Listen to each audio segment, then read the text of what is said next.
The interesting one is Bumrah, because Bumrah has gone for 64 today. Last game I think he went for 53, and there was one shot that was played off Bumrah where Guptill has actually hit him on the rise for 6. You don't see that too often. They're waiting for the Bumrah bouncer. I just wonder if they found a way of playing Bumrah, or is it just part of the process of coming back from a back injury? No, I think it's just Off day?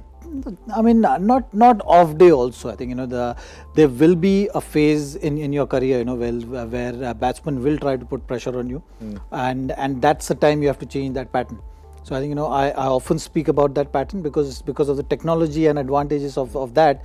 You can predict, or that's what happened in a shorter format as well. So Guptill, I think, the one shot which he played over keeper, which went for 6, was result of that bouncer which he had bowled earlier, which got him hit on his gloves.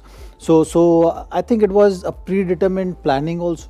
You've seen with Kane Williamson also looking to actually hit him through offside, and that is something which Guptill also was looking to do.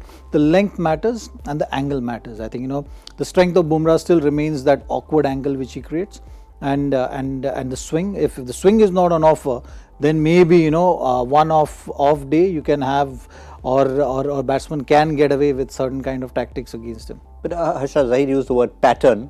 Guptill obviously was referring to that pattern when he said that as the series goes on, when you have someone like Bumrah who's an impact bowler, we're getting used to him. Game number 7.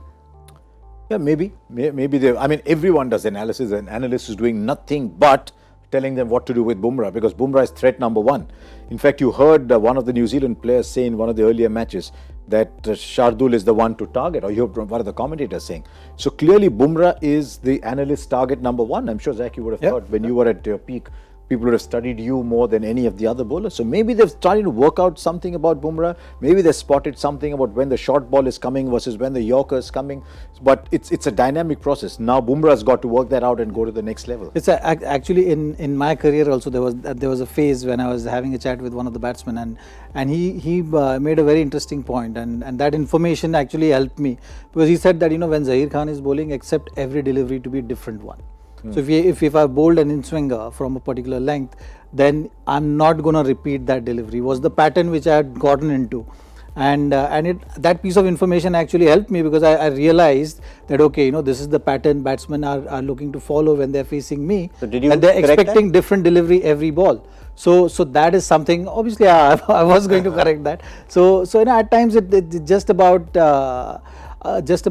changing that pattern. So for me, the change of pattern was if I bowled an outswinger, so maybe persist with that. If I get a hint that batsman may be expecting a different delivery from me, so that is something which you have to be smart in terms of understanding. At times, if you are just bowling back of the length, even though it's a death overs or a situation which doesn't really allow you to do that, and you are continuing with that, batsman at times is expecting, okay, Bumrah is going to bowl a slow one now. Bumrah is going to bowl a slow one, but don't give that. Or maybe a Yorker, or it's something, the pattern which you can break and confuse the batsman. Otherwise you kind of get into a pattern where if you bowled a Yorker, now the next delivery is going to be a bouncer, or a lot of bowlers, because only one bouncer is allowed, or two in a ODI format. So they leave it to the end of the over. Correct. So no one is expecting bowlers to bowl first or second delivery as a bouncer. So that is a pattern. If you know that batsmen are thinking about it, you can break that, and that process goes on. So it's always a trial and error which you have to keep on. It's like the bowlers. It's like the bowlers studying the batsman. I was going to ask Zahir, who was the batsman who identified that for you? Do you remember? No, it was just a conversation during a county stint which I had. No, it's like a bowler who's always studying, especially in T20 cricket. If I've bowled 3 dot balls, where is the release shot?